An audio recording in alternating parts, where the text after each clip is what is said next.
Bien, pues vamos a seguir adelante con esta terapéutica de la ira. Recordarán que en la ocasión anterior nosotros básicamente nos detuvimos en la necesidad que hay, sobre todo, de contener esta pasión, cortándola antes de que surja y sobre todo entendiendo que el combate fundamental para poder eliminar la ira es interior. O sea, no estarse fugando, tratando de encontrar causas externas que justifiquen nuestro propio estado patológico. Ese era como un punto fundamental. Vimos ya algunos elementos de esta terapéutica y hacia el final nosotros habíamos mencionado algo fundamental. Recuerden que aquí, ¿no?, en esta terapéutica de las enfermedades espirituales hay como dos niveles bastante diferenciados. El primero es la detección de la enfermedad, ¿no? En este caso de la patología espiritual. Segunda es el combate contra la pasión, o si lo quieren ver así, el destierro de la pasión. Pero eso no es suficiente, porque no basta con atacar la pasión, sino que hay que apuntar hacia la sustitución de esta pasión por la virtud, en este caso, correspondiente. Dijimos que en el caso de la terapéutica de la ira, dos son las virtudes que en efecto la combaten y que dijimos, no, hay que atacarla por todos los frentes, y es la paciencia y la mansedumbre. Esa es la ocasión anterior, nosotros nos detuvimos en este cuadro general y hoy ya vamos a enfatizar de manera muy precisa cómo es que se tendría entonces que pasar de, en este proceso de sustitución, cómo pasaríamos pues de la pasión a la virtud. Es lo que dijimos la última ocasión, que al ser humano, en este caso en particular, no le bastaría con renunciar a cualquier forma de ira en relación con el prójimo, ya que en realidad lo que se tiene que hacer para alcanzar la recuperación es sustituir la pasión por la virtud contraria, ¿no? Recuerden que la pasión lo que hace es ocupar un lugar indebido, o sea, un lugar en el alma que no le corresponde, en este caso, la virtud. Ahora, si vamos a ver ya en este punto, que no basta con desterrar la pasión, sino que hay que adquirir la virtud, lo que podemos decir es que respecto al prójimo, la virtud opuesta a la ira es, en primer lugar, la mansedumbre. Y este es un término fundamental que en gran medida ha sido malentendido, o incluso me atrevo a decir que no comprendemos, ¿no? Que no nos queda como muy claro a qué se refiere en efecto esto de mansedumbre y por qué con respecto a la ira, y en particular en lo que se refiere a la ira hacia el prójimo, la virtud opuesta sería en este caso la mansedumbre. San Doroteo de Gaza, por ejemplo, va a afirmar lo siguiente: alguno está airado, o sea, alguno está poseído por la ira, alguno está afectado o perjudicado por la ira, dice que deje entonces de irritarse. Esta es la primera parte, ¿no? Lo que habíamos visto en la ocasión anterior. Dice, pero que además adquiera la mansedumbre. Este es el programa, o sea, para poder combatir esta pasión de ira, lo primero que tendríamos que dejar es, a un lado, es la irritación que esta va a fomentar. Es lo que nosotros vimos la ocasión anterior. Pero además, es fundamental para erradicarla por completo, adquirir la mansedumbre, o sea, la virtud que en efecto le es contraria. Así vemos, como precisa San Juan Crisóstomo, cómo combatir la ira.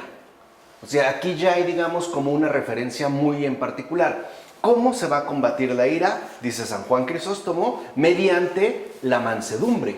Vuelve a insistir, vean, no solo San Doroteo de Gaza, sino también San Juan Crisóstomo, en que la manera en la cual se combate la ira y a través de lo cual esta es completamente aniquilada, será por medio de la mansedumbre. Y añade Crisóstomo, combatir la ira con la mansedumbre es estar del lado contrario. Entonces, esto es lo fundamental. En el caso particular de la ira, en tanto pasión, lo más importante es que nosotros salgamos de la tendencia que nos impone la ira para colocarnos en un sentido completamente inverso. O sea, si la ira nos propone, por ejemplo, enojo, nosotros tendríamos que promover justamente lo contrario. Esto es lo primero que yo quiero que entiendan muy bien, porque hacia allá es hacia donde se va a dirigir la cuestión precisamente de la mansedumbre. De hecho, ira y mansedumbre se excluyen mutuamente, se oponen, o sea, entre ambas hay una oposición tajante. Donde hay ira no puede haber mansedumbre, y donde hay mansedumbre ya no puede existir la ira. Digamos que serían como antónimos, ¿no? Ajá. O sea, digamos, establecerían como una oposición contraria, que de hecho es lo único que nos permite a nosotros poder superar esta pasión. Entonces, aquí lo que vemos es que en general, como afirma San Gregorio de Niza, la naturaleza humana tendrá que optar siempre entre dos direcciones contrarias, la ira o la mansedumbre. Aquí es donde entra el drama fundamental de nuestro respectivo posicionamiento, que en gran medida tiene que ver con la libertad que nos ha sido concedida. Entonces, ante una situación muy en particular, en este caso en la terapéutica de la ira, nuestra naturaleza al final tendrá que optar por dos direcciones que, como dijimos hace un momento, son completamente opuestas. O bien nosotros en nuestra naturaleza humana optaremos por la ira, o bien optaremos por lo contrario. Además es un contrario absoluto, o sea, no es como mediable entre ellos. O sea, opto por la ira o voy a optar por, en este caso, la mansedumbre. Así pues, igual que la ira expulsa la mansedumbre posee el poder de destruir la ira. Y ahí es donde radica, digamos, como lo más esencial de la mansedumbre. Incluso tiene el poder de impedir que ésta renazca. De hecho, lo único que realmente acaba con la ira es la mansedumbre, y es por lo siguiente. Primera, no solo porque la expulsa del alma, sino que además la destruye. O sea, una cosa es expulsar del alma un vicio y otra cosa es destruirlo. La mansedumbre la expulsa y además de expulsarla, la destruye. Incluso la mansedumbre tiene tal poder que no va a permitir, una vez que uno se ha ejercitado en la mansedumbre, o sea, una vez que uno ha optado por la mansedumbre, tiene tal poder, insisto, que ni siquiera va a permitir que ésta vuelva a presentarse. Por eso es tan fundamental entender de manera muy precisa en qué consiste en efecto esto de mansedumbre, como afirma San Juan Crisóstomo. Dice Crisóstomo, la mansedumbre quiebra la ira. O sea, literalmente la mansedumbre hace pedazos a la ira. La destruye completamente. A tal grado, insisto, que ni siquiera la mansedumbre permite que la ira vuelva a retornar. O sea, la aniquila por completo. Podemos decir que solo la mansedumbre, ¿no?, anula la ira desde la raíz. Porque una cosa es contenerse ante las manifestaciones de enojo que podamos llegar a experimentar, y otra cosa es ya no tener que estar reprimiendo como este ímpetu, ¿no?, que la ira va formando. Dice San Juan Clímaco, la mansedumbre es una roca que domina el mar de la irascibilidad y contra la que revientan todas las olas sin quebrantarla jamás. Entonces lo que vemos es que la mansedumbre es algo sólido. Esto es lo primero. O sea, es algo sólido y además es algo firme, que sería ya un rasgo completamente opuesto a lo que ocurre con la ira. Porque la ira es volátil, y creo que lo hemos experimentado. Un enojo puede aparecer con mucho ímpetu, ¿no? Habla San Juan Clímaco de este mar de la irascibilidad, y después perder fuerza. La ira es volátil, es intensa, es cierto, el enojo, ¿no? La molestia puede ser intensa, pero al final es volátil. O sea, por mucho que estemos enojados, e incluso contra alguien, este enojo tiende a ir disminuyendo, porque no es sólido. Por eso esta imagen que da San Juan Clímaco es muy atinada, porque la mansedumbre es una roca firme que no se mueve, ni siquiera le perjudica en nada el hecho de que sea abordada por olas y mareas de irascibilidad. Es más, ni siquiera la logran erosionar mínimamente, como sí ocurre, por ejemplo, en los peñascos que se encuentran a la orilla del mar. El agua las va erosionando. En el caso de la mansedumbre no. Entonces, lo que se recomienda aquí es que para poder vencer esta volatilidad de la ira, pues nosotros optemos por esta roca invencible que se llama mansedumbre.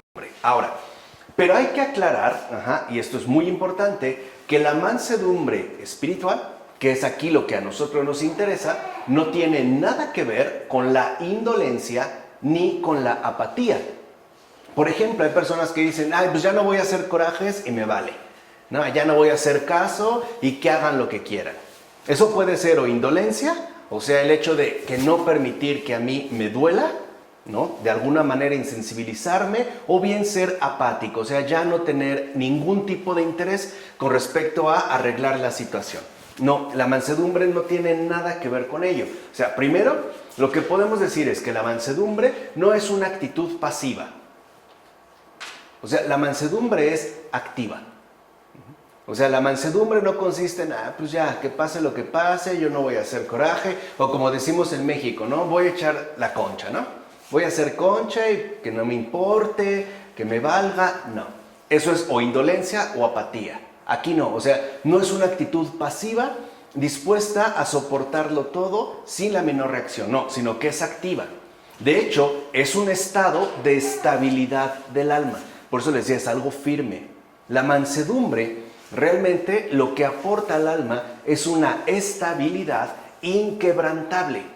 Es más, la mansedumbre, en la medida en la que va creciendo y se va fortaleciendo, aporta una serenidad muy cercana a la impasibilidad cuando alcanza su plenitud. Entonces también hemos visto cómo las virtudes van teniendo su respectivo proceso de crecimiento y maduración.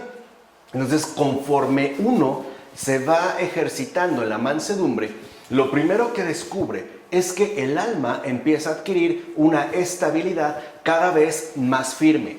Y segunda, conforme va alcanzando la plenitud, la mansedumbre, el alma experimenta una serenidad que es muy cercana a la impasibilidad. Recuerden que la impasibilidad es el estado de perfección espiritual, que es justo lo que han destacado los padres de la iglesia. Entonces, lo que vemos es que, en primer lugar, la mansedumbre, ¿no?, nos mantiene firmes en el campo fértil de la serenidad. Esto no quiere decir que no tengamos que atravesar dificultades. No, lo que significa es que la mansedumbre ya no va a permitir que, sean las situaciones que sean, nos veamos dominados y sometidos por el oleaje impetuoso de la ira. Eso es lo que sí se va a lograr. De tal forma entonces que en efecto debemos de reconocer en la mansedumbre una virtud realmente fundamental, ¿no? A mí me llama mucho la atención que en términos teológicos se hable de las virtudes cardinales, ¿no?, para determinar la santidad de una persona. Pero hay virtudes que son tan fundamentales como esta que parecen no ser tan destacadas, ¿no? Como que a veces tendemos a hablar incluso de virtudes heroicas. Pero también hay que hacer notar que también hay virtudes espirituales sumamente santas, o sea, que realmente, ¿no?, implican un estado fundamental de sinergia, o sea, de cooperación entre la gracia divina y nuestra propia receptividad. Entonces, San Juan Clímaco la define así. O sea, San Juan Clímaco va a definir así la mansedumbre. Dirá, la mansedumbre es un estado inmóvil del alma que no se altera ni con las humillaciones ni con las alabanzas. Ahí está el punto fundamental de la impasibilidad. Por eso dijimos, es muy cercana la mansedumbre a la impasibilidad espiritual cuando está en efecto alcanzado su plenitud. Aunque no es como tal sinónimo de impasibilidad, sí es muy cercana a esta. Podemos decir que la mansedumbre, una vez alcanzada su plenitud, nos deja a un paso de la impasibilidad. O sea, ya nos coloca realmente a un paso corto, pequeño, para poder alcanzar este estado. Entonces, lo que vemos es que la mansedumbre, como afirma San Juan Clímaco, es un estado inmóvil del alma. Y en eso consiste en tanto actitud activa. O sea, se mantiene firme, no lo deja pasar. Simple y sencillamente ya se vuelve algo inamovible en nosotros. que sobre todo nos libra de cualquier tipo de alteración. Recuerden que para nosotros, ¿no?, básicamente hay dos tipos de alteraciones que nos van a afectar de manera directa. Una en sentido negativo y otra en sentido positivo. Por ejemplo, puede ser que ante una humillación nosotros experimentemos negativamente algún tipo de movimiento, que me entristezca o incluso que me enoje. Ya hablamos de la terapéutica de la tristeza. Aquí estamos hablando de la terapéutica de la ira. Por ejemplo, que yo reaccione con fuerza ante la humillación recibida. O puede darse el caso de que el alma también se vea movida en sentido positivo. Por ejemplo, al recibir alguna suerte de adulación o de alabanza. Y entonces, por ejemplo, nos veamos como que conducidos hacia el engreimiento, ¿no? Que nos sintamos, en este caso, orgullosos, o que incluso se fomente en el alma cierta soberbia por las alabanzas que estamos recibiendo. Entonces, la mansedumbre no nos permite desviarnos ni hacia la izquierda ni hacia la derecha. O sea, ni hacia lo negativo ni hacia lo positivo. Por eso dijimos, es un estado de estabilidad del alma, que además, en tanto estabilidad, se va a traducir en términos espirituales de franca serenidad. O sea, pase lo que pase, yo ya no me veo afectado. Por eso es tan fundamental la mansedumbre. Y por eso vemos cómo la mansedumbre tiene un enemigo nada irrelevante, la ira. Porque sabemos que en un acceso de ira podemos cometer muchas tonterías. Cuando alguien pierde la cabeza, puede llegar a extremos realmente drásticos, incluso asesinatos u homicidios, ¿no? Ya sea contra el prójimo, incluso contra uno mismo. Uno por enojo puede cortarse las venas, ¿no? Simplemente por enojo. Hay personas que se rasguñan la cara o las piernas, o se entierran las uñas, o se jalan el pelo, o se azotan contra la pared. Entonces, la ira no es un juego, ya la habíamos visto en la ocasión anterior.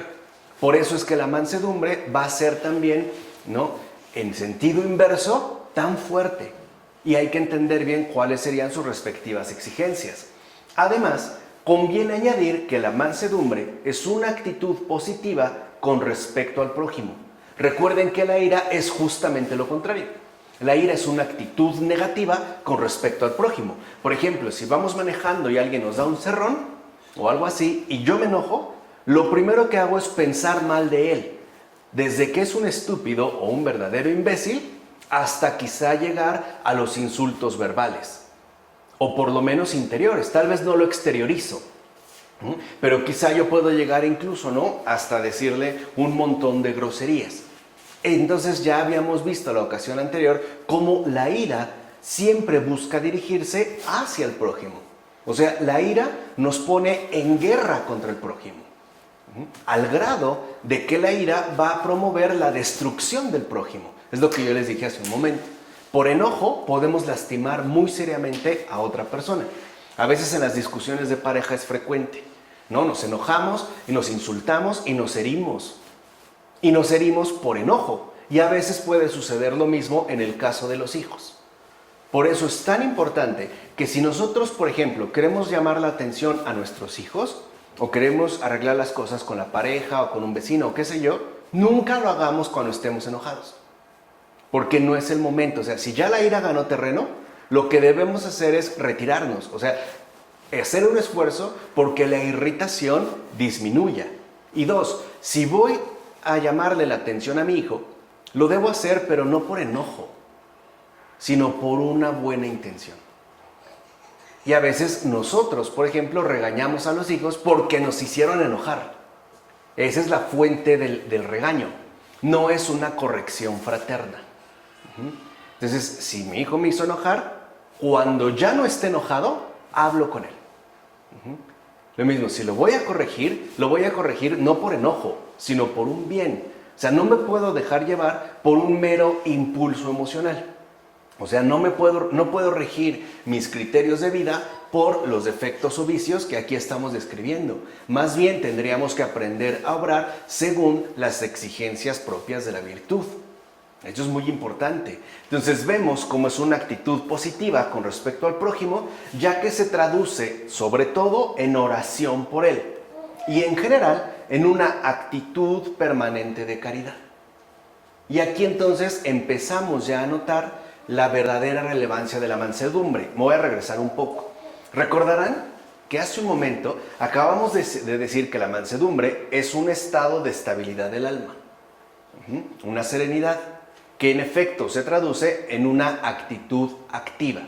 Ok, esto significa que la mansedumbre es una caridad inalterable.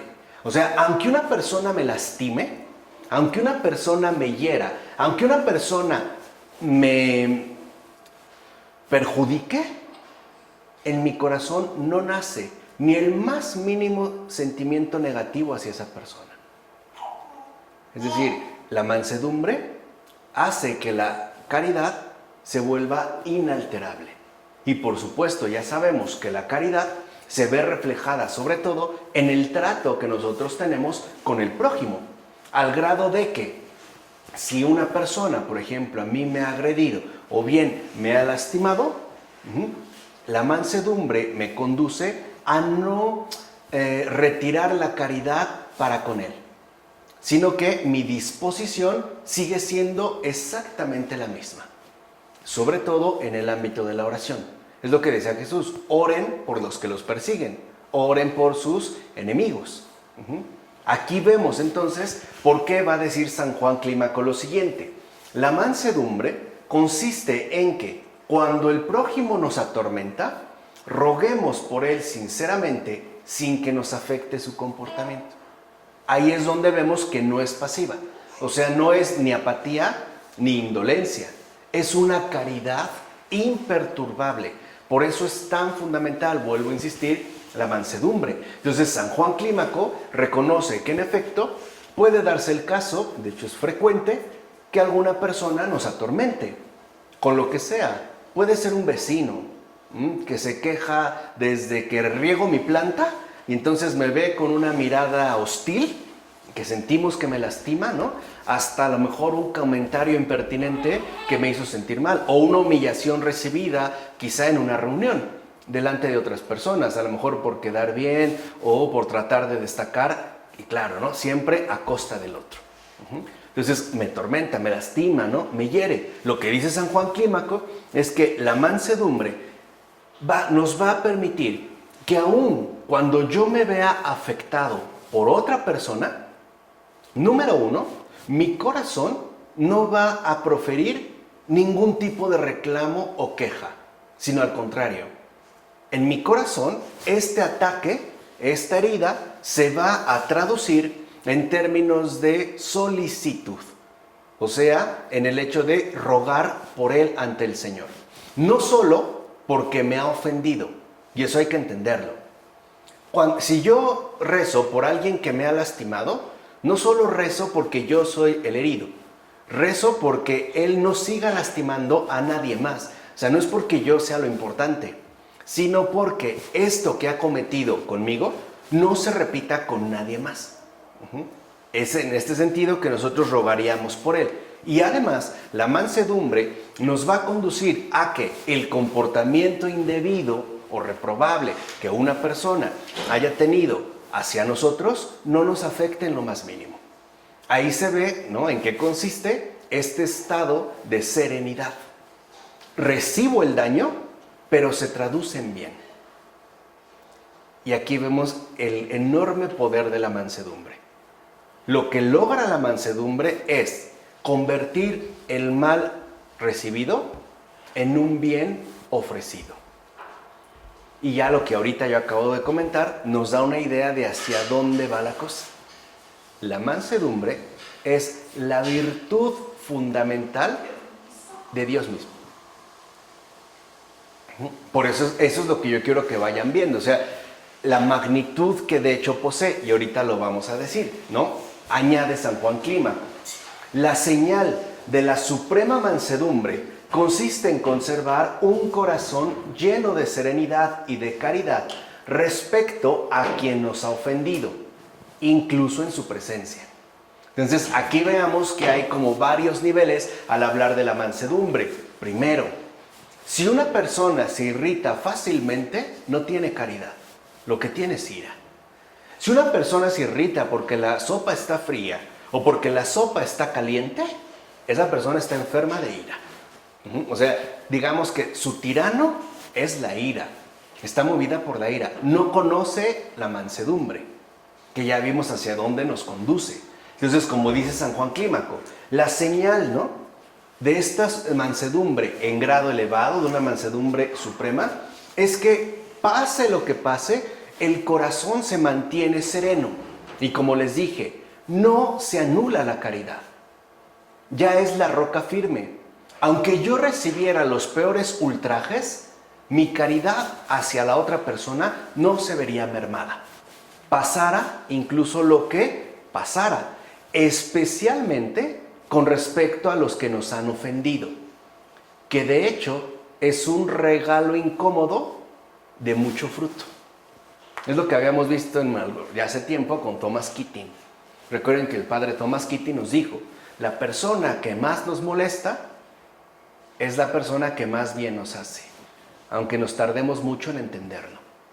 ¿Por qué? Porque ya sabemos que las virtudes solo se ejercitan en las dificultades. Y las virtudes que más necesitamos son las que más tendremos que ejercitar de manera cotidiana. Entonces, aunque yo recibiera los peores ultrajes, mi corazón en ningún momento niega la caridad o se aparta de la caridad. Ni siquiera se ve perturbado por las ofensas recibidas. Y sobre todo, en su presencia. Porque puede darse el caso de que una persona esté enojada o resentida con otra y diga que no hay problema. Pero nada más la tiene enfrente o con volverla a ver, así sea de lejos, se le revuelven las tripas y se siente sumamente contrariado. Bueno, eso quiere decir que entonces no tenemos mansedumbre. Si no hay mansedumbre, no hay caridad. Porque es lo que vimos, la ira lo que hace al final es atentar contra la caridad y ponernos siempre en contra del prójimo, en contra justamente de los demás. Por ejemplo, hay personas que maldicen la ciudad en la que viven, ¿no?, porque es un caos, porque maldita gente ignorante, no tiene cultura, gente cochina, gente no sé qué. Esa está llena de ira. O sea, está enferma. O sea, espiritualmente está por los suelos, pues ya, para acabar pronto. Entonces tenemos que entender muy bien cómo la mansedumbre nos lleva a no perder la serenidad del alma, aun cuando el agresor lo tengamos enfrente. El ejemplo por excelencia de mansedumbre es Jesús de Nazaret. ¿Qué sucedió? Por mencionar uno de sus rayos luminosos de vida, ¿no? ¿Qué sucedió cuando está ante el Sanedrín y uno de los guardias le da una cachetada? Ahora, no la acarició, o sea, la bofeteó duramente. ¿Qué hizo Jesús? ¿Cómo reaccionó? Lo primero que llama la atención es que Jesús, por ejemplo, no levantó la voz. Ni lo empujó, ni le reclamó, oye, ¿qué te pasa? Le dijo, ¿no? Si he dicho algo equivocado, una mentira, dime en qué me equivoqué. Pero si no, ¿por qué me pegas? Si lo vemos aquí, esta es la reacción fundamental de la mansedumbre. O sea, aun cuando se recibieran, ¿no?, ultrajes serios, el corazón no merma en la caridad. Ni siquiera se ve afectado en su respectiva serenidad, aun cuando tuviéramos enfrente al mismísimo agresor. Ni así, o sea, ni así perderíamos nosotros la serenidad del alma. Hay que entender, pues, entonces, la importancia que posee la mansedumbre. Entonces, por supuesto, la mansedumbre puede adquirirse y practicarse, sobre todo mediante la oración. Ya hemos visto, y lo volvemos a repetir, que todas las virtudes del alma se adquieren mediante la oración y también mediante las prácticas respectivas que hemos mencionado. Pero en la base de todo, o sea, en la base de la terapéutica, o sea, en la curación espiritual, está la oración. Aunque también es cierto que sus otras fuentes son la caridad, que ya vimos, la paciencia, que ya vimos, la compunción, que ya vimos, las lágrimas y el ayuno. Todas estas juntitas ayudan mucho a ejercitar y practicar la mansedumbre. Sin embargo, no hay que olvidar que los esfuerzos humanos no bastan para poder adquirirla. O sea, no es algo que uno se propone. A ver, si yo hago tal cosa, o ponerse una especie como de esquema, ¿no? Activo o de actividades, ¿no? Un calendario de actividades para poder adquirirlo. No, no es esto, sino que es un don de Dios. Ya recordemos cómo el propio San Pablo va a citar la mansedumbre entre los frutos del Espíritu, como lo menciona en Gálatas capítulo 5 versículo 22. Pero el ser humano la recibe a condición de buscarla con sincero corazón. Eso es lo que habíamos dicho, ¿no? Dios ofrece, pero no obliga. Aquí lo que va a determinar la adquisición o no de la mansedumbre y en general de todas nuestras virtudes es la disposición interior que verdaderamente tengamos. Si una persona ha adquirido un cierto apego hacia la ira, difícilmente podrá querer la mansedumbre. Por ejemplo, hay personas que pueden pasar años y años y años con un deseo más o menos secreto y oculto de venganza. Una especie de resentimiento silencioso, pero vivo.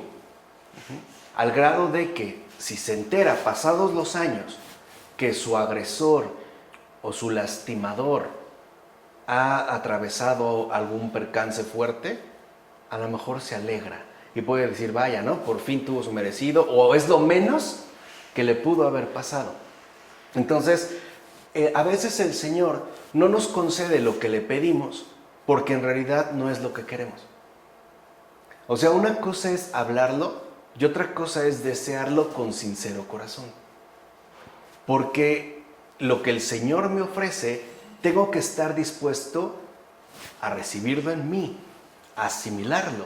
No, a veces yo le digo, Señor, que perdone a mi papá por todo el daño que me hizo. Y no, y parece que no, y parece que no. En realidad no es que no me conceda la gracia. Es que yo no estoy dispuesto a renunciar plenamente hacia esta herida en mi corazón. Porque es esta herida la que a mí me da motivos para mantenerme en un estado espiritualmente enfermo. Por ejemplo, para poder justificar mi mal carácter, o mi mal comportamiento, o mi trato inapropiado hacia los demás. O sea, al final no quiero, pido, pero al final no recibo. Entonces hay que entender cómo en la oración es verdad, es un don de Dios, pero también es cierto que estos dones se reciben cuando uno en efecto los está deseando con un corazón sincero, o sea, con un corazón dispuesto a ser recreado. Vamos a decirlo así, la dinámica fundamental de la recepción espiritual es muy simple y consiste en lo siguiente: renunciar a lo propio a favor de lo suyo. O sea, es no yo, sino Él primero. Esa es la dinámica en la oración. Eso es orar. O sea, orar es escuchar. Ya no importa, ¿no? lo que yo tengo o lo que yo experimento, sino Él, lo que Él tenga que decir o lo que Él tenga en este caso que manifestar. Y ya sabemos que uno de los obstáculos fuertes que tenemos es la renuncia a lo propio. Hay personas que no están dispuestos a renunciar a los dolores padecidos, por ejemplo, a tal grado que hay personas que llegan a convencerse de que solo el dolor que conservan es lo que los mantiene con vida. Y piensan erróneamente que si se les quitara este dolor, su vida entonces ya no tendría ningún tipo de sentido. Por eso dijimos, el apego al dolor, al sufrimiento, ¿no? Lo que yo llamo dolorismo, es también una tendencia bastante patológica. Y habla claramente de nuestra condición caída. O sea, ¿cómo es posible que me pueda apegar a algo que en efecto me destruye completamente?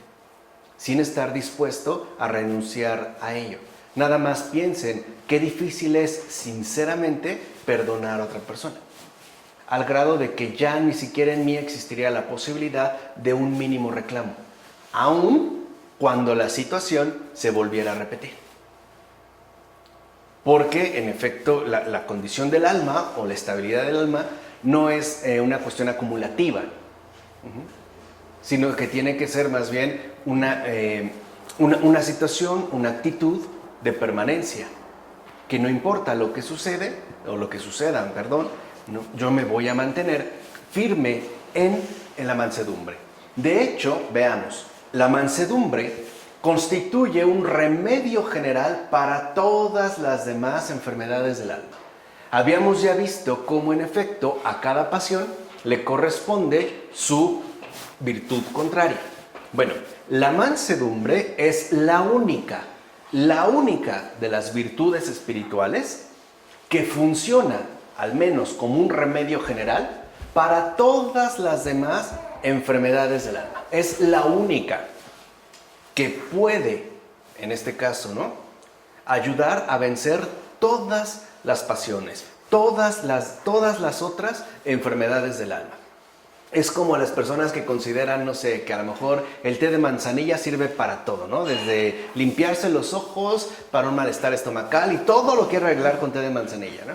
Ahí no funciona, aquí sí. O sea, la mansedumbre es el único, no hay otro, en serio, es el único remedio general contra cualquier enfermedad del alma, la que sea. Ahora entendemos también el por qué los demonios van a buscar erradicar la mansedumbre, cueste lo que cueste. ¿Cómo? Tratando de hacernos salir de control por medio de las embestidas de la ira, del oleaje de la ira. Desde cosas muy sencillas. Le dije a mi hijo que por favor recogiera esa botella. Y regresé y no lo ha hecho. Lo primero que experimento es molestia. Esa es la primera ola de la ira.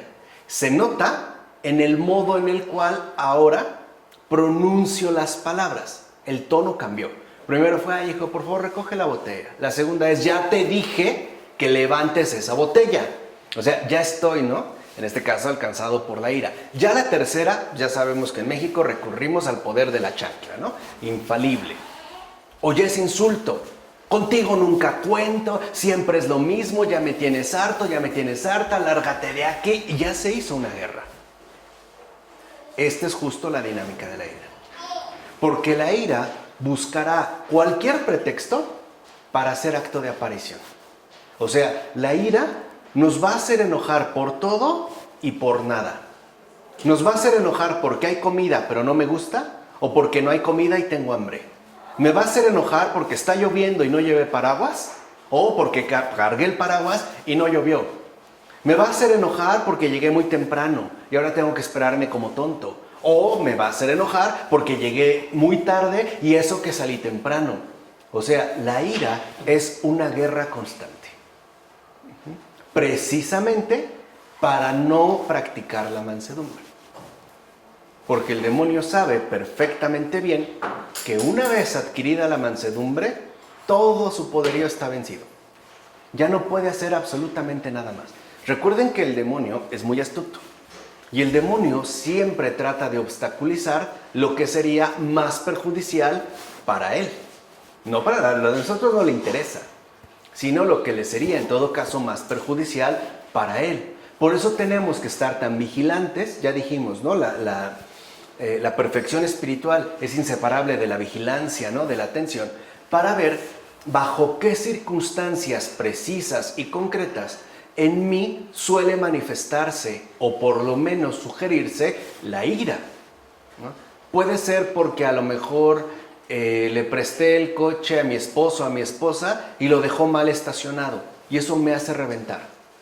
Incluso pueden ser detalles bien domésticos, pero suficientes para desatar un conflicto grave. Por ejemplo, que una puerta rechine, o que el cajón de mi vestidor o closet ya no cierre, o que se haya pasado la fecha de pago del gas y me lo cortaron. Es más, puede ser el hecho de que la persona con la que comparto el hecho nupcial ronque o me destape. Hay personas que se enfurecen si las despiertan. Hay personas que se enfurecen si no las despiertan. Hay a quienes les molesta el sonido del teléfono. Hay a quienes les molesta no escuchar el teléfono. ¿Se entiende? Entonces, digamos que la ira es un semillero de guerra. Entonces, siempre están como buscando, ¿no?, los aspectos que nosotros puedan desatar finalmente la furia. Porque recuerden que el efecto evidente de la ira es arrebatarnos toda paz y serenidad. De hecho, la ira se traduce en términos de alteración. Se ve en cómo hablamos. Tú ve a una pareja discutiendo. Se nota, o sea, ni siquiera tienes que saber de qué están hablando. El cómo se miran, cómo manotean, ¿no? Ahí se ve, o sea, y sabemos que esto siempre va a escalar a más, ¿no? La violencia siempre escala a los extremos. Ya habíamos estudiado la dinámica de la violencia con el recientemente fallecido René Girard, ¿no?, que en paz descanse. Y esto es fundamental, o sea, entender cuál es la dinámica. Por eso, un consejo muy importante con respecto a la ira y sobre todo a la adquisición de la mansedumbre es que pongamos atención en los detalles pequeños que nos causan molestias y que busquemos la manera de alcanzar una resolución. A ver, si yo ya sé que mi hijo no me hace caso, y de verdad no me hace caso y no recoge la botella, pues entonces la recojo yo. Ya ni se lo digo, o sea, ni siquiera me engancho. Si me molesta el rechinido de la puerta, o le pongo aceite o la quito, no sé. Pero el punto es no exponerse a estas situaciones que en efecto en nosotros pueden tener un impacto bastante fuerte. Por eso les decía, es tan fundamental que nosotros sí literalmente nos consagremos a la adquisición de la mansedumbre. En especial porque en el caso que aquí nos interesa, ¿no?, constituye un remedio general, es el único que tiene esta amplitud, ¿no? Este sí es un cura todo, ¿no? Este sí es para todo, no como el vaporru, ¿no?, que se utilizaba para todo, hasta te lo comías y no sé qué, que en los pies, en esta con frío, con calor y todo. No, este sí sirve para todo, ¿no? En este caso, para todas las demás enfermedades del alma. Escribe San Juan Clímaco, vean, dice San Juan Clímaco: la mansedumbre no solo extirpa la ira, la tristeza, la asedia, la xenodoxia o el orgullo, sino que también elimina el placer y todos los vicios a la vez. O sea, la mansedumbre es invencible. La mansedumbre sí es un arrancavicios, así como estos productos que nos venden de arrancagrasa, ¿no?, que en los comerciales vemos cómo nos dejan caer la espumita y hasta queda, ¿no?, bien marcadito.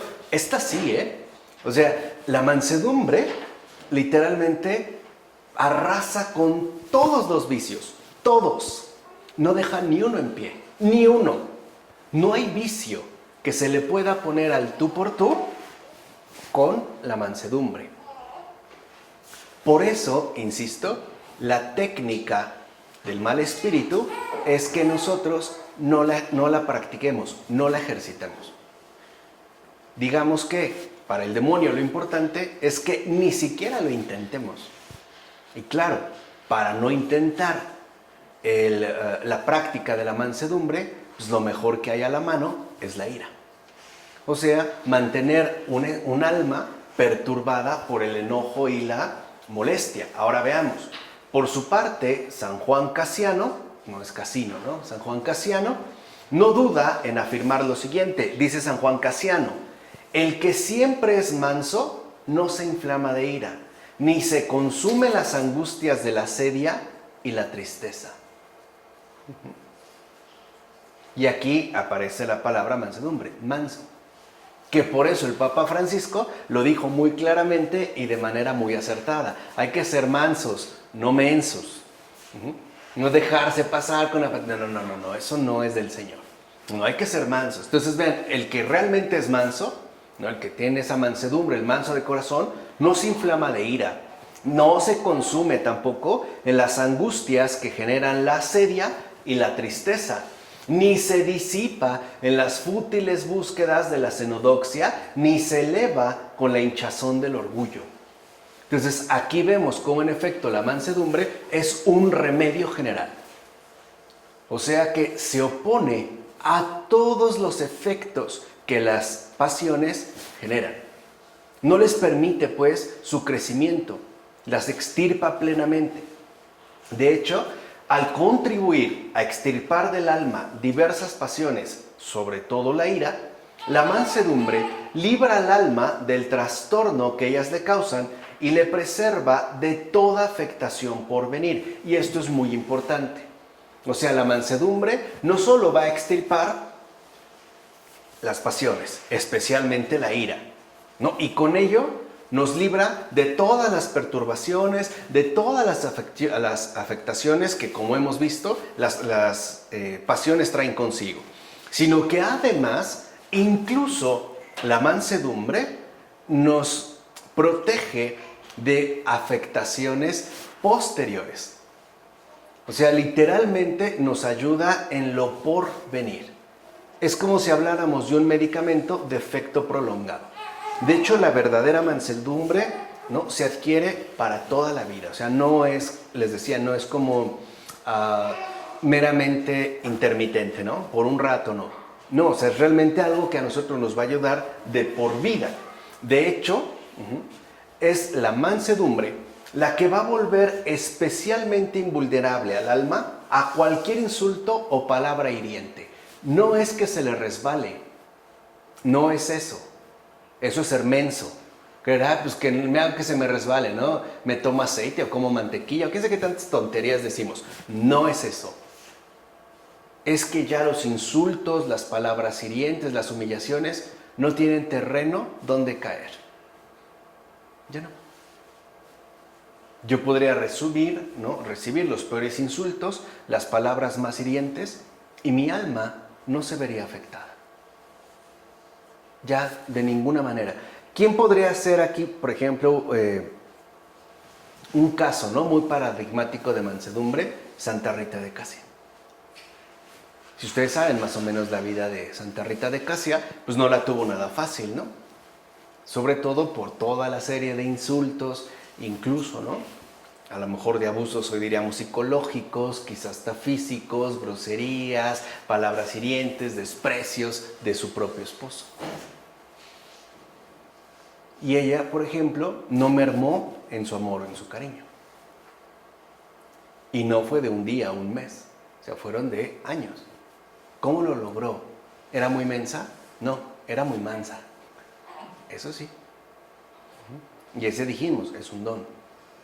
Y sabemos que esto no se va a quedar sin un buen fruto.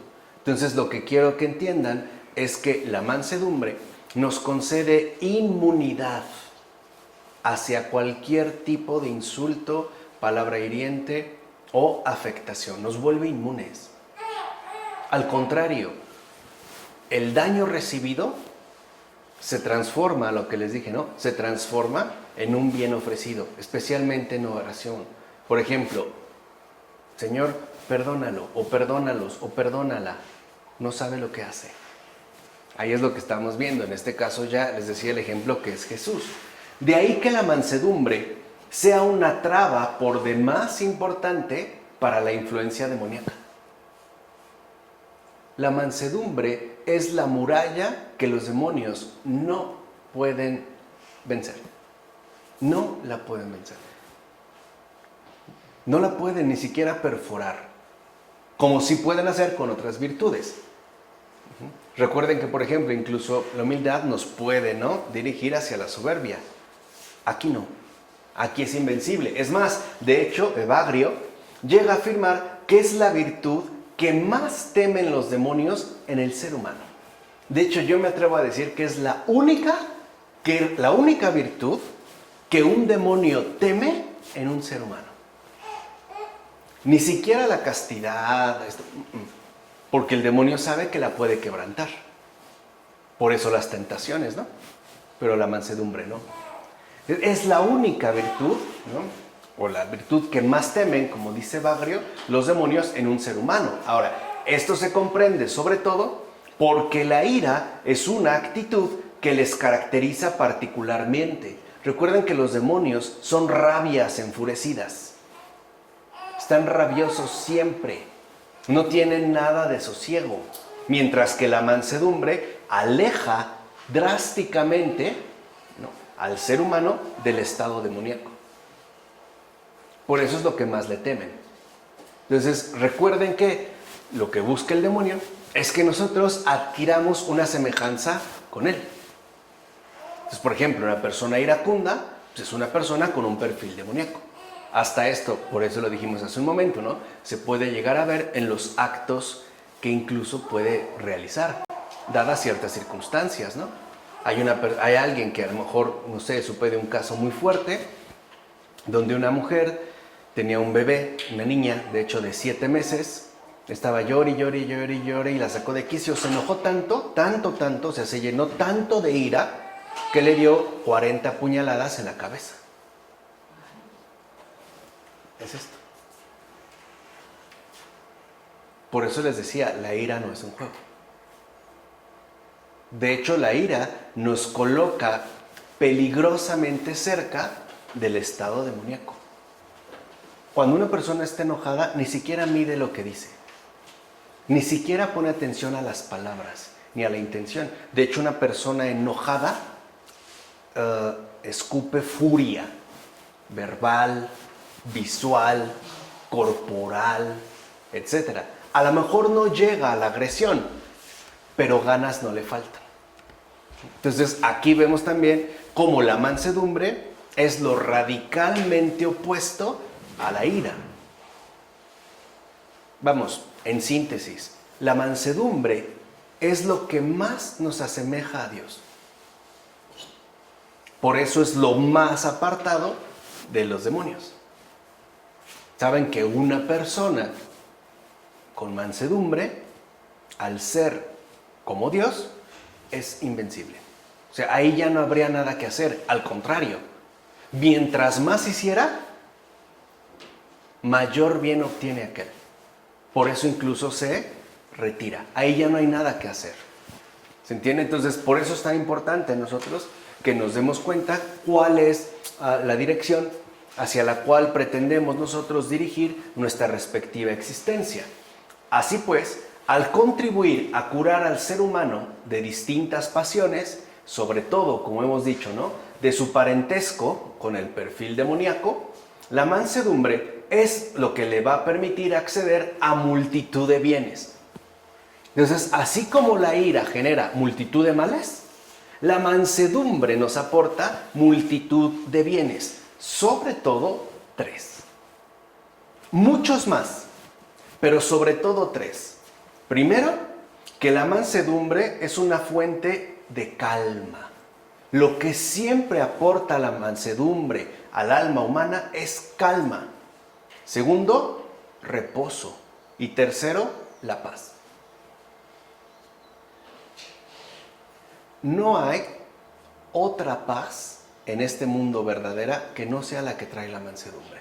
Porque paz no significa ausencia de conflictos, ¿eh? Hay personas que pueden estar furiosas y hacen, ¿no?, una especie de tregua solo para después atacar con mayor fuerza. No, o sea, estas son, digamos, los 3 más importantes, los bienes. Es una fuente, y además es una fuente inagotable, que no permite que el alma pierda la serenidad, o sea, nos mantiene en calma. Y esta calma lo que nos va a ofrecer es un reposo. Y una vez que uno alcanza este reposo, en efecto, lo que uno disfruta es la paz. En este caso, la paz interior. Por eso hemos visto mártires como, aunque son humillados y heridos, su actitud es muy diferente. Incluso podemos decir hasta muy divina. Quiero decir, muy graciosa, ¿no? Dios tiene muy buen humor. Pensemos, por ejemplo, en el mártir, si no me falla ahorita la memoria, San Lorenzo. No, así fue. No. ¿Quién es? No, no es San Lorenzo. San Policarpo. No recuerdo, pero seguramente alguien lo va a saber. Que su martirio consistió en que literalmente, ¿no?, lo prensaran con unas rejas de cuerpo entero y lo pusieran sobre brasas ardientes. Pero eso es San Lorenzo. ¿Así es San Lorenzo? Ah, ok, de San Lorenzo, ¿no? Entonces lo pusieron, ¿no? Entonces está como un pescado, ¿no? Literalmente, ¿no? Que lo van asando, ¿no? Y de repente San Lorenzo le dice al verdugo, oye, yo creo que ya me das la vuelta, ¿no? Porque por lo que alcanzo a ver, ya aquí estoy bien quemado. ¿No? A eso voy. Esa es mansedumbre. O sea, ni siquiera ahí lo vemos gritar o... Ya no. O sea, pase lo que pase, la paz no se pierde. Y esto es algo increíble, porque al final, todo ser humano en esta tierra, si de algo tiene sed y hambre, es de esta paz. Hay personas que ya ni siquiera esperan ser felices. Lo único que quieren es vivir en paz. Hay gente que ya, o sea, solo quisiera que me dejen en paz. Ya, o sea, ya no quiero ser feliz, ni rico, ni pobre, ni famoso. Lo único que quiero es estar en paz. Ya, o sea, eso es todo. Claro, porque la mansedumbre lo es todo. Además, la mansedumbre nos va a hacer fuertes con respecto a las ofensas y los ataques del prójimo. O sea, aunque una persona a mí me ataque, aunque una persona a mí me lastime, aunque una persona a mí me ofenda, ya no me perjudica. O sea, ya no estoy condicionado por el comportamiento exterior de los demás. En mí hay una fuente que nada puede apagar. Por ponerles este ejemplo, para una persona iracunda, o sea, una persona enferma de ira, es como un bidón de gasolina. Un cerillito y explota. Una persona mansa es como una fuente de agua. Y los insultos son como cerillitos. ¿Qué pasa en cuanto tocan el agua? Se apaga. Ni siquiera genera nada. O sea, ni siquiera lo tiene que andar buscando, pisando. Solito. En cambio, una persona iracunda, dijimos, ¿no?, el parentesco con lo demoníaco, es, incluso podemos decirlo así, una especie de estopa empapada en gasolina. Cualquier chispita lo prende. Ahora, dicho sea de paso, a veces el demonio puede lanzar una llamarada, pero por lo regular lo que hace es como generar una brasita, una molestia. Por ejemplo, en la mañana o fui a cargar gasolina y pedí 200 pesos y me pusieron 300. Y ya desacompleté lo de X. Ya me enojé, ya me molesté. No me enojé, me molesté. Segunda, a lo mejor mi molestia fue que llegué y me dieron una queja de tal, de fulano, y hay más. Lo que hace el demonio es acercarse, ya que encendió, le empieza a soplar. Hasta que prende solo. ¿Han visto cómo se encienden, por ejemplo, los scouts, las fogatas? Así, ¿no? Hasta que ya está, ¿qué? La llama. Cuando ya prendió, el demonio se va y se ríe. Porque sabe que ya la catástrofe es inminente. Ya ni tiene que esforzarse. En cambio, la mansedumbre nos concede esta inmunidad. Es decir, nos concede que ya sea lo que sea que recibamos, ya no tiene ningún efecto en nosotros. Ahora, asimismo, la mansedumbre da a la persona confianza en la oración y va a aparecer como un fundamento del discernimiento espiritual. Como observa San Juan Clímaco, el Señor conducirá a los mansos por la vía del juicio, o más bien del discernimiento. Entonces, la mansedumbre también nos concede discernimiento espiritual. Es decir, nos permite comprender las cosas según el Espíritu Santo. Lo acabamos de ver en la celebración litúrgica del domingo. Donde se le pedía, ¿no?, un entendimiento guiado por el Espíritu. Ese es el discernimiento espiritual. O sea, el comprender las cosas según la verdad. O sea, según la propia luz de Dios. Por ello, la mansedumbre también va a ser fuente de sabiduría, pues Dios, como dice el Salmo 89, versículo 10, enseña a los mansos sus caminos. La mansedumbre nos da esa libertad que solo la verdad nos aporta. Es lo que dijo el Señor, la verdad os hará libres. Libres tanto de estas molestias, ¿no?, de estas afectaciones, como de todos los engaños o los caminos torcidos que el demonio nos promueve para que incurramos, por ejemplo, en la ira. ¿Cuántas veces no estamos convencidos de que mis enojos son debidos a otras personas? Incluso hay personas que quieran, no, bueno, si todo el mundo se acabara, yo sería feliz. O como sea que todos se murieran menos yo, ¿no? Entonces ya sería muy feliz. Yo creo que si eso pasara, sería el más infeliz de todos, ¿no? O sea, aquí hay que entender, pues, cómo también es tan fundamental la mansedumbre para el discernimiento. Naturalmente, las virtudes que suscita la mansedumbre son numerosas. Es, por ejemplo, la puerta, la madre de la caridad, como le llama San Juan Clímaco. Recuerden, la mansedumbre jamás anula la caridad. No la pone entre paréntesis, no la suspende, no la merma. Por eso San Juan Clímaco dirá que la mansedumbre es la puerta, la madre de la caridad, o bien el sostén de la paciencia, como dice San Juan Casiano, o bien la colaboradora de la sencillez, la mensajera de toda humildad, como se expresa San Gregorio de Niza. O sea, nada más aquí con estos tres padres de la Iglesia, San Juan Clímaco, San Juan Casiano, San Gregorio de Niza, podemos darnos cuenta en qué alta estima tienen los padres a la mansedumbre. Incluso se dan cuenta que por debajo mismo de la paciencia, de la humildad y de la propia caridad está la mansedumbre. O sea, la mansedumbre sería el sostén de la caridad, de la paciencia, de la humildad, de la sencillez. A veces pensamos que la virtud máxima es la humildad, y no, la mansedumbre va más lejos.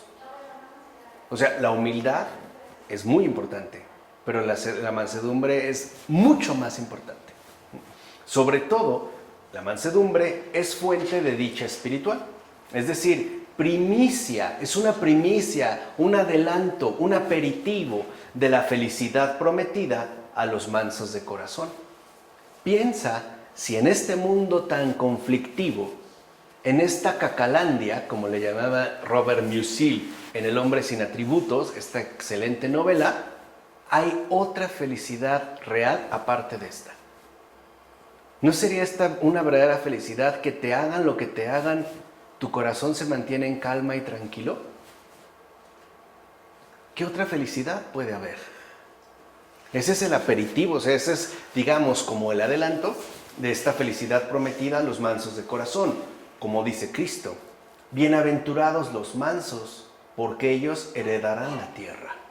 Que es lo que menciona, ¿no?, en una de las bienaventuranzas, en Mateo capítulo 5, versículo 5. Bueno, ¿y qué es la tierra?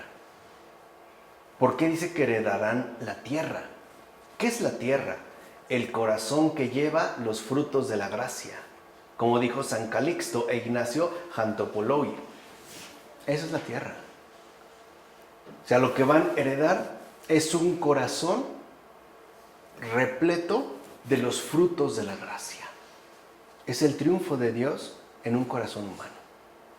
Esos son los mansos de corazón. Por eso decía, eso es lo que justamente, ¿no?, va a conseguir y va a lograr la mansedumbre, que me parece que a estas alturas queda claro que no es poca cosa. Es sumamente fundamental. Esta tierra es, pues, el reino de los cielos. Como dice San Gregorio de Niza, es la dicha y la herencia de los cielos en Cristo Jesús. Entonces vean, ¿qué nos va a aportar realmente la mansedumbre? La dicha y la herencia celestial. Ya desde aquí. En la medida de lo humanamente posible. ¿A qué me refiero? A que esta mansedumbre nos va a conceder ya empezar a saborear lo celestial, a Dios mismo, desde aquí. Imagínense allá. Si este es un adelanto, a pesar de nuestra finitud, nuestras limitaciones y todo, imagínense allá. Entonces, lo que quiero que entiendan es que no es poca cosa. Entonces, la mansedumbre es, en efecto, semejanza directa con Cristo. Es la virtud crística por excelencia. No hay otra más. No hay otra más. O sea, es una semejanza directa con Cristo. Es, de hecho, la mayor semejanza que un ser humano puede adquirir en relación a Cristo. Es lo más cerca que uno puede ser Cristo, como Cristo, en la tierra. Por eso la mansedumbre es la virtud crística por excelencia. Veamos, a menudo los padres asocian a ella la paciencia. la cual posee el mismo poder de oponerse a la ira y de mantener al alma alejada de ella. Entonces vean, como a la par de la mansedumbre, lo que de aquí vendría a continuación es la paciencia. ¿Se entiende? Pero lo que está en el fondo, la verdadera raíz, no solo es la paciencia, es la mansedumbre. De aquí sí podemos pasar a la paciencia. Como hace notar San Juan Crisóstomo, la ira es un fuego, es una llama que agarra, muerde y abraza. Se apaga con la paciencia y la mansedumbre. Hay personas que al sentir enojo hasta sienten caliente el estómago, que sube por el pecho hasta la cara. Hay quienes de verdad hasta se ponen calientes, ¿no? O sea, tanto interiormente como exteriormente. Es un fuego, ¿no? Algo que siente que los quema. Lo que lo apaga, como dice San Juan Crisóstomo, es la paciencia y la mansedumbre. Por eso San Juan Clímaco aconseja lo siguiente. Dice San Juan Clímaco, que el tirano de la ira sea atado con las cadenas de la mansedumbre y golpeado por la paciencia. Entonces, aquí lo que quiero que entiendan es esta referencia, ¿no?, muy particular de San Juan Clímaco. La ira es un tirano, nos doblega, literalmente nos tiraniza, nos pone enteramente a su disposición, al grado de que perdemos la cabeza y nos acercamos peligrosamente a este parentesco demoníaco. Número 1, la paciencia la golpea, pero no la somete. Por eso dice San Juan Clímaco, las cadenas de la mansedumbre, o sea, solo la mansedumbre la somete. La paciencia la refrena, la golpea, pero no la somete. Por eso es lo que les decía, claro que en este caso la paciencia es fundamental, pero la mansedumbre es a la que deberíamos nosotros dirigir nuestra atención en la terapéutica de la ira. Entonces, la paciencia es una virtud por completo opuesta a la ira. Si la ira destruye la paciencia a la inversa ahuyenta la ira. Recordemos que las virtudes vencen siempre a sus respectivos contrarios. La ira nos vuelve extremadamente impacientes. Por ejemplo, si algo nos enoja, ya déjalo, lo hago yo, a ver, quítate. No, ya, o sea, ya me impacienté. No, hazte un lado, ya, o sea, esta es la locura. La paciencia no. O sea, la paciencia no permite que la ira se acerque, o sea, la golpea, pero no la somete. Por eso tenemos que trabajar muchísimo en paciencia. Por eso es más importante brincarse a la mansedumbre. ¿Entiendes? Empezar ahora en sentido contrario, de adentro para afuera. ¿Vale? Ahora bien, la paciencia consiste en esta terapéutica, o sea, en la terapéutica espiritual de las enfermedades espirituales, en este caso en particular de la ira, en soportar con calma los males que nos infligen las circunstancias o el prójimo. Y sobre todo, en soportar sin turbarnos las críticas, los ultrajes, los insultos u otras palabras hirientes. En eso consiste la paciencia. De entrada podemos verlo como algo muy difícil. No es que sea muy difícil, es que nos es poco familiar. El problema real con las virtudes no es que sean solo, como decimos, para santos. No, es que no las practicamos. O sea, no estamos familiarizados con ello. Por eso nos puede parecer incluso como algo tan lejano, ¿no?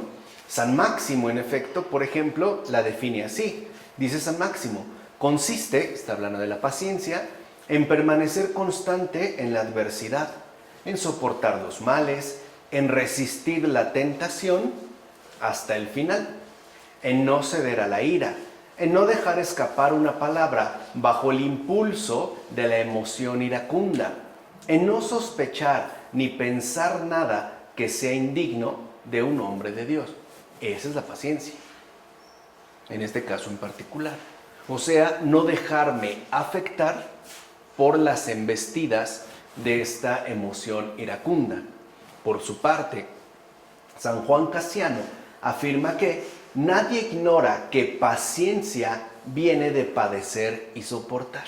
De ahí viene la paciencia. De padecer y soportar. Por tanto, está claro que solo merece ser llamado paciente aquel que soporta sin protestar los malos tratos que se le infligen. Solo él. La palabra paciencia, en efecto, viene tanto de padecer como de soportar. De hecho, seamos sinceros, cuando atravesamos algún tipo de aflicción, en particular de enfermedad, qué sé yo, no nos queda otra más que soportarlo, padecerlo. Y hay dos maneras de hacerlo: o con paciencia o con impaciencia. O sea, o con fruto o sin ausencia de fruto. De todas maneras lo vamos a tener que realizar. Aquí es donde en efecto vemos cómo esta paciencia está directamente relacionada con el padecimiento y con el hecho de atravesar este padecimiento de un modo adecuado, o sea, soportándolo pacientemente. Señala San Juan Crisóstomo: el hombre verdaderamente paciente soporta sin flaquear el peso de la adversidad. Entonces vean, la paciencia no es esperar mucho, porque hay quienes han esperado años para concertar su venganza. Ese no es ser paciente. O sea, el hombre verdaderamente paciente es aquel que soporta sin flaquear el peso de la adversidad.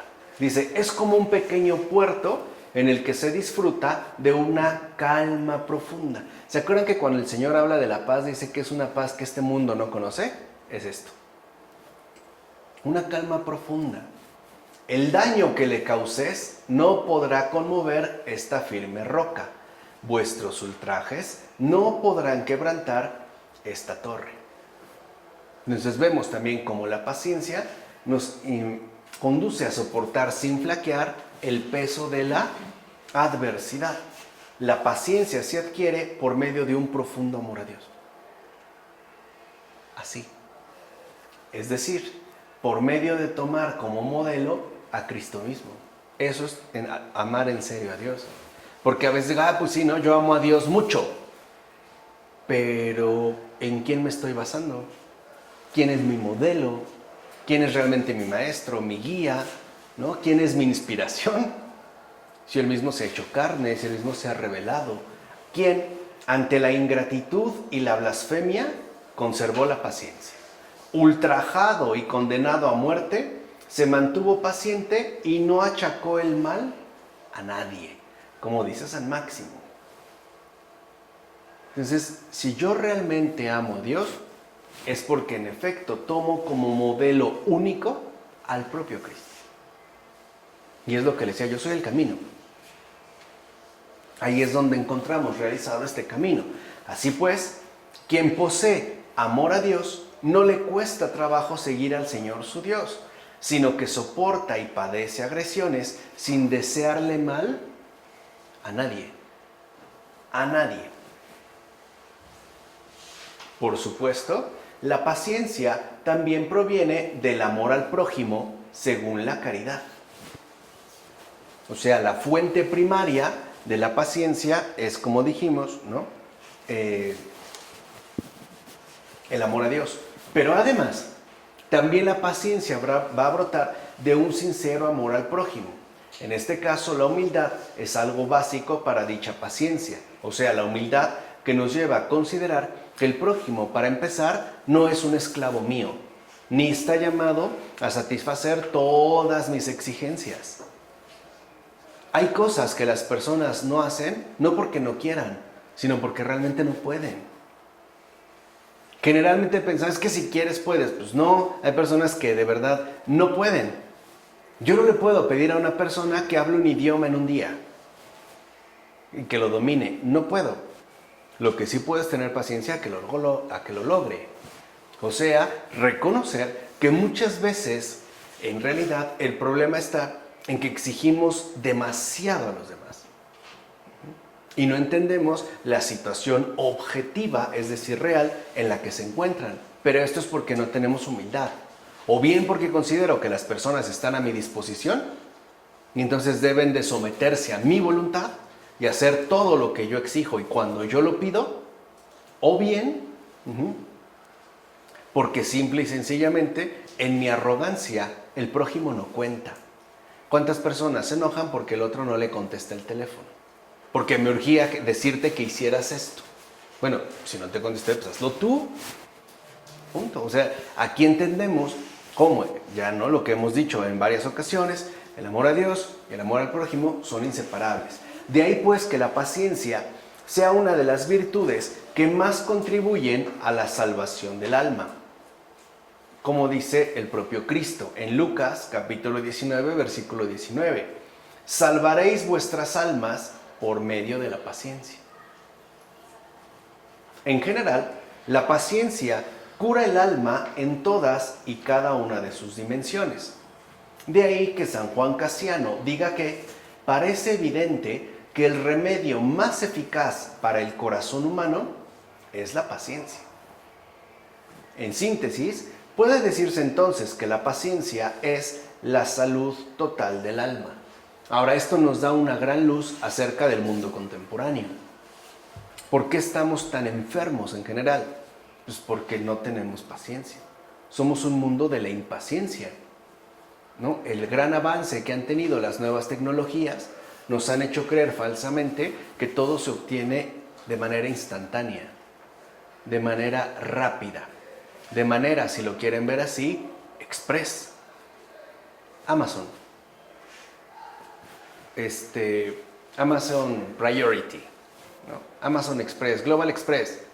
Confirmado, te llega tal día, al siguiente día, Mercado Libre, en 24 horas lo tienes. Mientras más rápido es, mejor. Pero ¿qué sucede en la vida real? Las cosas no son así.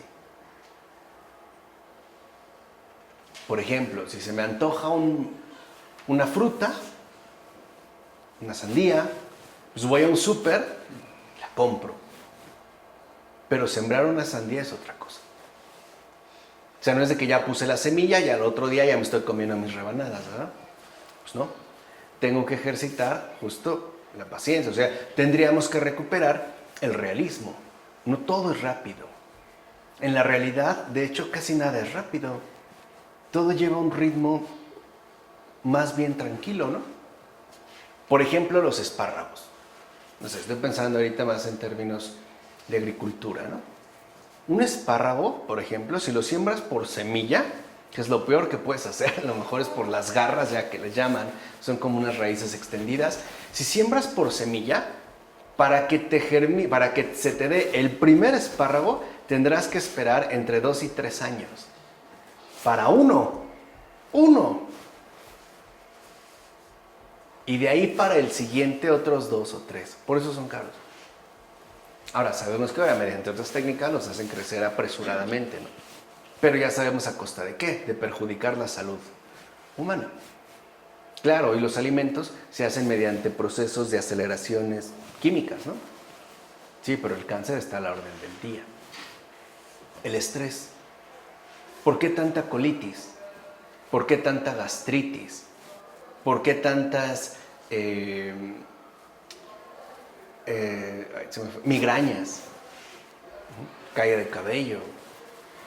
Pues en realidad es por la impaciencia, por la tiranía a la que estamos sometidos en relación con la precipitación. No nos vayamos muy lejos. Supongan que nos invitan a un fin de semana en la casa de alguien que conocemos. Y al llegar, lo primero que hacemos es pedir la clave de internet. ¿Me pasas tu Wi-Fi? Es lo primero que buscamos. O sea, ni siquiera, oye, nada, pásame tu clave, ¿no? Ok. Pero pensemos que el internet está lentísimo. Imagínense que, como siempre, tenemos la extraordinaria y genial costumbre de estar perdiendo el tiempo en Facebook, en las redes sociales. Y para desplegarme una página, se tardará, no me voy a ir tan lejos, 1 minuto. Y que cuando yo le diera un clic para ingresar a otro, tardará otro minuto. En 3 minutos ya enloquecí. En 3. No necesito más. Me pondría fúrico porque el maldito internet está lento.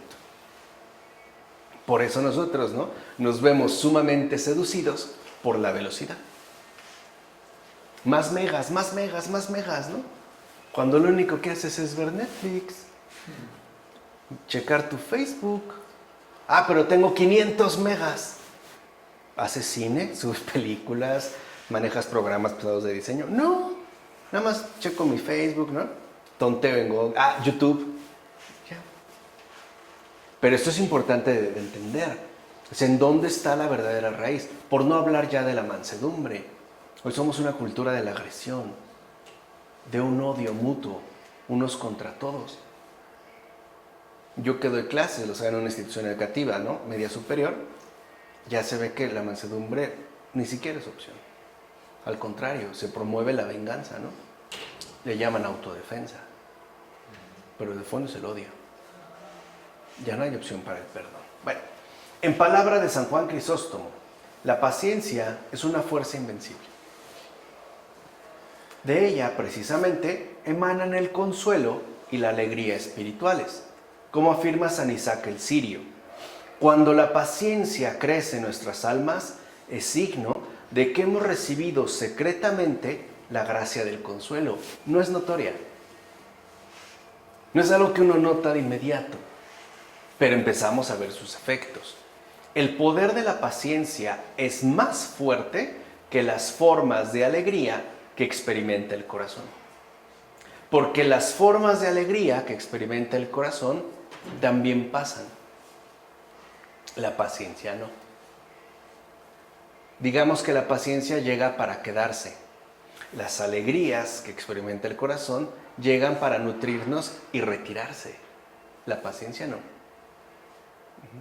Entonces debemos de entender que no solo estamos buscando estas formas de alegría en el corazón, que además hoy estamos cada vez más creativos para encontrar estos estímulos, ¿no?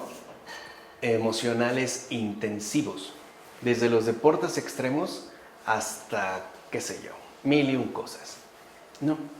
O sea, más bien en lo que tendríamos que centrarnos es justamente en esta fuerza invencible que es la paciencia.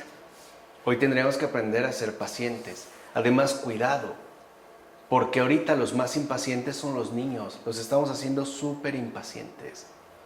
Desde el hecho de que tiene hambre y le doy una Maruchan y en 3 minutos está. No, si se espera media hora para que esté la sopa, se enloquece, se enfurece.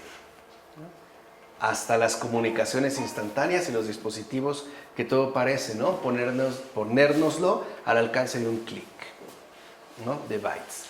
Entonces, no, volver de nuevo a la paciencia.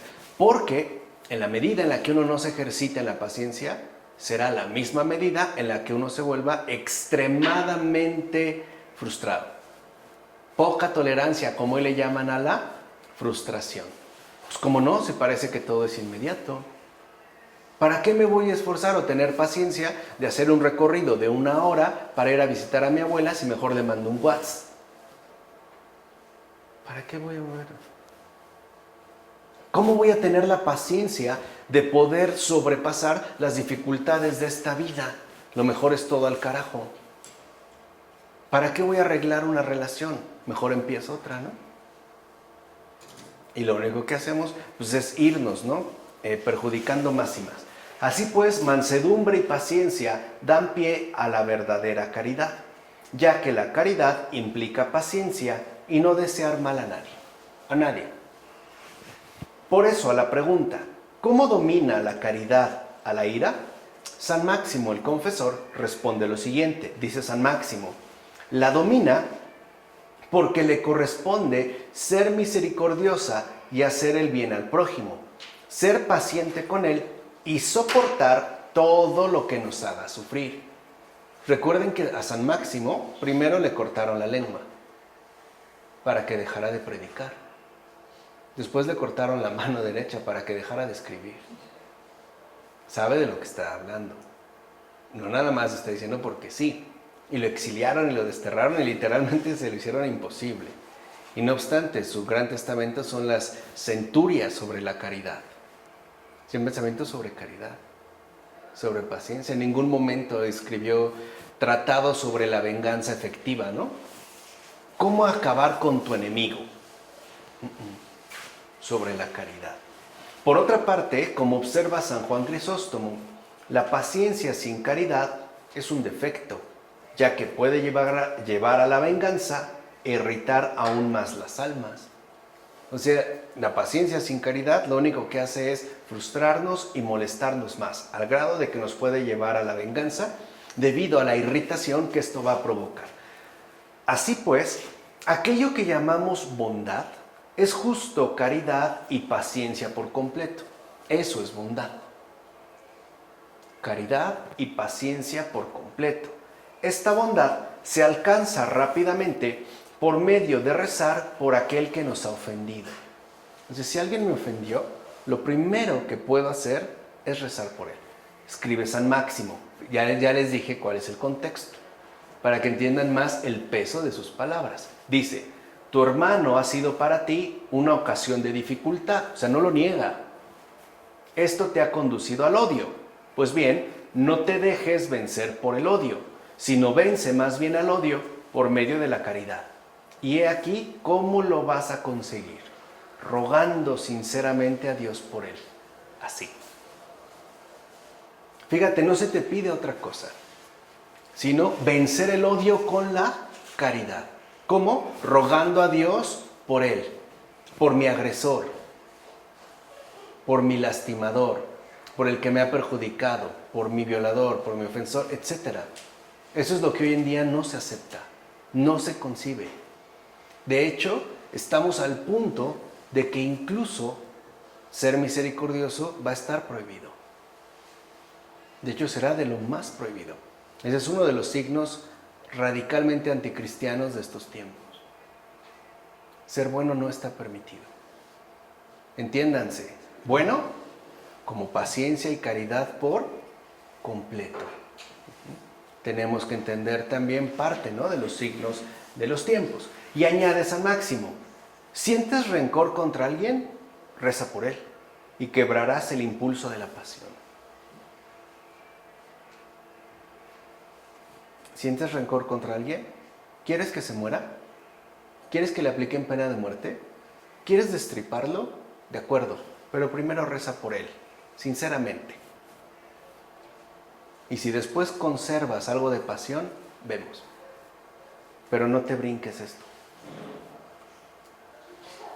En síntesis, contra el resentimiento, fruto de la ira, reza por aquel que te ha ofendido y serás librado de tu malestar.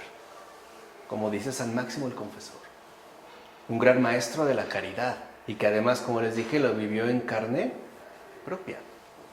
Contra el resentimiento, el fruto, digamos que el principal fruto ponzoñoso de la ira, reza por aquel que te ha ofendido y serás librado de tu malestar.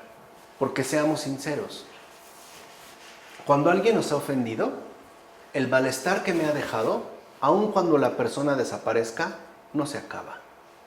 Acuérdense cuando San Agustín nos hablaba del tiempo antropológico, ¿no? Pongamos que a mí me violaron de niño y me entero a estas alturas, a mis casi 43 años, que mi agresor acaba de morir. ¿En serio el malestar de la violación también desaparece? No. ¿Ya? ¿Con eso se esfumó? ¿Se acabó mi malestar como por arte de magia? No es verdad. Continúa. Por eso es tan fundamental que nosotros entendamos cómo realmente nos podemos librar de estos malestares, de estas heridas en gran medida secretas que podemos llevar con nosotros y que además son bien dolorosas. No se trata de negar la cosa. No se trata de decir, yo no le tengo resentimiento, sí lo odio, es mi papá, sí lo odio, es mamá, la odio, ¿no? Es mi hijo y lo odio, o mi hija, eso no es el problema. El problema es, ¿y qué sigue? ¿Qué sigue ahora? Pues lo primero es rezar por el que me ofendió. Que por supuesto, al principio no lo voy a hacer de muy buena gana, pero poco a poco sí, hasta que encuentre el gusto que estoy buscando, el verme libre de mi malestar. A lo mejor al principio lo hago hasta con coraje, ¿no? Con enojo, pero llegará el punto en el que si yo sigo, descubra, aquí sí, en realidad, que mi malestar ha desaparecido. Es más, podría pedir como Santa María Goretti. Acuérdense que era, ¿no?, esta persona cercana a él, una especie de primo lejano, el que pues, quería abusar de ella sexualmente, y ella pues, no se dejó, y él apuñaló de un montón de puñaladas, ¿no?, hasta expresar con ella, diciéndole: Jesús, ahora yo muero, pero solo te pido una cosa, a él lo quiero conmigo en el cielo a la derecha. Y murió.